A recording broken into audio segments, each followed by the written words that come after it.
Ahora también nos interesa saber respecto a los trabajadores que se encuentran, por supuesto, enfrentando esta catástrofe junto a sus familias. Muchas personas quedaron anegadas también. ¿Qué pasa cuando no pueden acudir al trabajo? Vamos a tomar contacto con Cristian Melis. Él es el director de la Dirección del Trabajo, que está ya en contacto con nosotros. Muy buenos días, director. Buenos días. ¿Cómo está? Quería preguntarle respecto a este punto, que muchos tienen la inquietud. ¿Qué pasa cuando yo me encuentro en una ciudad que está bajo alerta roja y más encima bajo estado de excepción constitucional? ¿Qué pasa cuando tengo que ir a trabajar y no puedo? A ver, efectivamente, en una situación de emergencia que impide a los trabajadores eventualmente concurrir a sus lugares de trabajo, ya sea porque tienen que atender su familia, porque se ven imposibilitados de llegar a ese lugar de trabajo, estaríamos frente a lo que se llama un caso fortuito o fuerza mayor, que exonera, que libera, que autoriza al trabajador a no concurrir a su lugar de trabajo. En consecuencia, esos trabajadores pueden no concurrir a los lugares de trabajo en la medida que la emergencia haya provocado esa imposibilidad. Director, ¿qué pasa en las zonas que la emergencia no ha sido tan grave, pero efectivamente el caudal de agua potable está o contaminado con problemas? En ese sentido, ¿no se puede asegurar agua potable? ¿Esa es una excusa también para no ir al trabajo?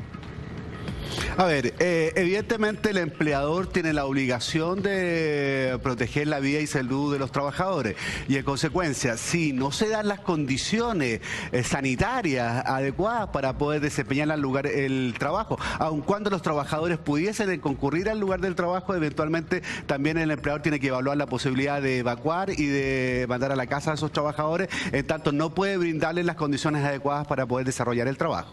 Ahora, ¿qué pasa cuando un familiar, por ejemplo, que no ha sido afectado directamente por la catástrofe, pero sí tiene que ir en ayuda de sus hermanos, de sus padres, de sus hijos? En ese caso también la ley los ampara en cuanto a los derechos de los trabajadores, ¿o ahí prima más bien el sentido común del empleador?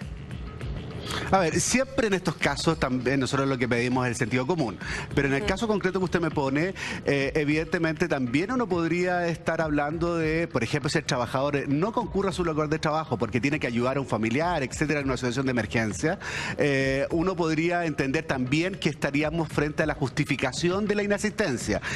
Para que un empleador pueda despedir a un trabajador por inasistencia deben concurrir una serie de requisitos. Uno de ellos es que la inasistencia sea injustificada y en consecuencia, si yo puedo acreditar posteriormente que efectivamente mi inasistencia tuvo lugar, tuvo origen con la asistencia a un familiar en esta situación de emergencia, uno podría entender también que está justificada esa inasistencia. Director, después todo lo que está pasando, post las lluvias, cuando ya esté más tranquilo, pero ciertamente la emergencia va a continuar en el sentido de que hay que solucionar el problema de vivienda, en fin. Obviamente van a haber muchos empresarios que son un poco inescrupulosos algunos y tal vez podrían poner problemas en el día del retorno. Oye, ya paró de llover, ven a trabajar. ¿Cuántos días tengo yo y cómo puedo certificar que efectivamente estoy ayudando, que fue afectado por la tragedia? A ver, no hay una regla específica de días en que el trabajador podría no concurrir a su trabajo por la situación de emergencia. Eso tiene que ver con cada caso concreto que tenga que ver con la situación de emergencia que está atravesando también el propio trabajador. Por lo tanto, habrá que verlo en cada caso concreto. Evidentemente uno puede acreditarlo por testigos, puede acreditarlo por algún tipo de documentos, etcétera, pero el llamado primordial en este caso es a la prudencia, a la solidaridad, a la comprensión y al sentido común de los empleadores de poder brindar las facilidades necesarias para que los trabajadores atiendan la situación de emergencia y una vez que ésta se recupere, poder retornar a la normalidad laboral. Bueno, para ir cerrando, director, me imagino que no se pueden descontar los días que no se va a trabajar, eso es de perogrullo, pero usted podría decirlo. Sí, a ver, existen muchas formas para eventualmente recuperar las horas de trabajo.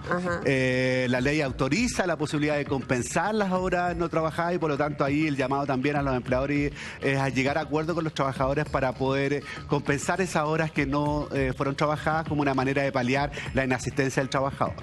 Bueno, queremos agradecerle al director de la Dirección del Trabajo, Cristian Melis, quien estuvo desde tempranito con nosotros conversando en Hora 7. Muy buenos días.